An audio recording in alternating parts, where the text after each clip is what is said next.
Além das parcerias entre instituições, empresas e universidades, o papel do governo é fundamental para o desenvolvimento da inovação aberta no país. Como o legislativo pode colaborar nesse processo? A gente sabe que muitas leis são estaduais, mas também tem muita coisa que tem que ser resolvida em nível federal para começar a acontecer nas cidades e no próprio estado, né? E municipais também, né? Porque, na realidade, o dono do território é o município. O governo pode ajudar a essa interiorização, a essa política mais global.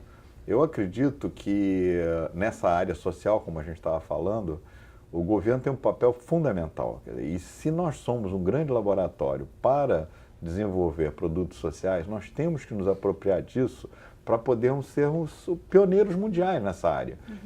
Eu outro dia estava citando um caso que me deixou meio frustrado, porque com tecnologia israelense, empresas europeias estão fazendo uma cidade no interior do Ceará.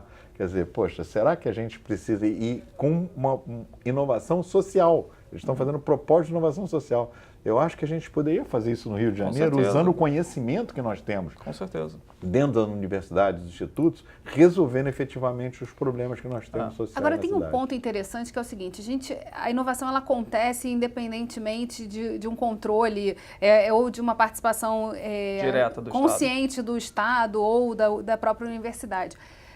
Não dá para controlar também, porque quando a gente fala de inovação social, tem muita coisa que está acontecendo e que às vezes é difícil até chegar a essas inovações, a esses resultados.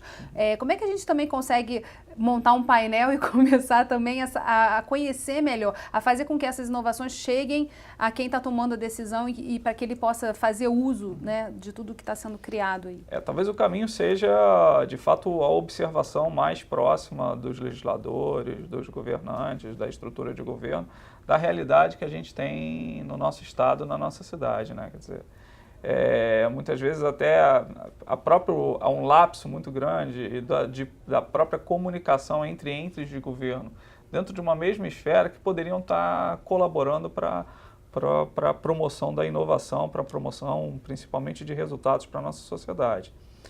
Eu entendo que essa observação ela vai gerar insumos para que hajam as prioridades, para que haja algum tipo de prioridade, que eu acho que é fundamental. Não adianta, muito pela questão de restrição de recursos, a gente tentar inovar sem uma pauta bem definida, né? Quer dizer, e olhando para recursos escassos, a gente tem que olhar o que afeta mais a nossa população e o que o Rio de Janeiro tem potencial. A área de saúde é uma área extremamente interessante, a área de educação, a área de segurança são desafios, e a área de cultura, se eu tivesse que... Mas eu queria fazer uma observação muito importante nesse comentário.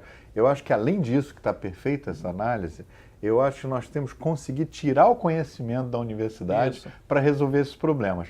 Porque como os professores e os pesquisadores são medidos por papers internacionais para resolver muitas vezes os problemas que são internacionais e não são os nossos, eu acho que poderíamos ter uma política pública, um pouco mais de estímulo a que eles usassem a sua inteligência para resolver esses problemas. Porque não adianta nada a gente ter uma política pública se também não tiver a inteligência e o conhecimento para resolver. Perfeito. E tem um ponto também que você falou no outro bloco sobre liderança, né? Como é que a gente forma esses líderes para fazerem com que a inovação aconteça, não que, na verdade, segurem as coisas e não deixem elas... Parte do processo de inovação aberta está também na questão da observação dos talentos ou no desenvolvimento dos talentos. E as lideranças, elas surgem naturalmente. Talvez não exista a transparência ou a oportunidade que essas lideranças interajam diretamente com legisladores, com governantes, no abordar os problemas ou no abordar as oportunidades que podem de fato ser desenvolvidas. Eu acho que o papel do Estado é uma dualidade interessante. Ao mesmo tempo que ele incentiva, ele tem que se preocupar em não atrapalhar, né? É um equilíbrio um pouco difícil de se ter, mas também, voltando ao próprio paradigma da inovação aberta, tem que se experimentar, né? Quer dizer, e a partir também de experiências internacionais, experiências locais. Eu acho que o próprio Brasil tem algumas experiências. O César, no Recife, é uma experiência extremamente rica. Né? Foi um legado, eu acho, em termos de... O que é o César? O César é o parque, um parque urbano aberto que existe no Porto Digital. Eles conseguem trabalhar com a cultura ao mesmo tempo que trabalham com a tecnologia, com o problema social, num espaço aberto, quer dizer, dentro da própria cidade, não é um parque fechado, é a própria cidade interagindo e recebendo. Uma iniciativa do Estado. E tem um ponto interessante, né? Como esse tipo de iniciativa pode colaborar para dar vida a áreas e regiões que estão abandonadas. Perfeito. E aí você está falando também de um outro ponto que o urbanismo deveria olhar Com também, certeza. né? Perfeito, De você revalidar e ressignificar os espaços que a gente tem na cidade. Esse tem um ponto muito importante. Quando a gente estava falando dos atores e do capital intelectual que a gente tem que reter nas cidades para poder ser mais competitivo, a retenção de talentos depende muito exatamente em como você trata a cultura, o patrimônio cultural. Quer dizer, os talentos não ficam em qualquer lugar. Eles precisam de boas universidades, com bons pesquisadores, eles precisam de ambientes muito bons para se encontrarem, trocar informações, cidades que sejam aprazíveis. Não é uma cidade, muitas vezes, que tem recurso financeiro, mas não é uma cidade aconchegante como o Rio de Janeiro tem essa característica. Em espaços como a gente tem aqui, como o Porto Maravilha, que eu acho que é um espaço fantástico e que se repete em algumas cidades do interior, nas suas praças e nas suas possibilidades lá.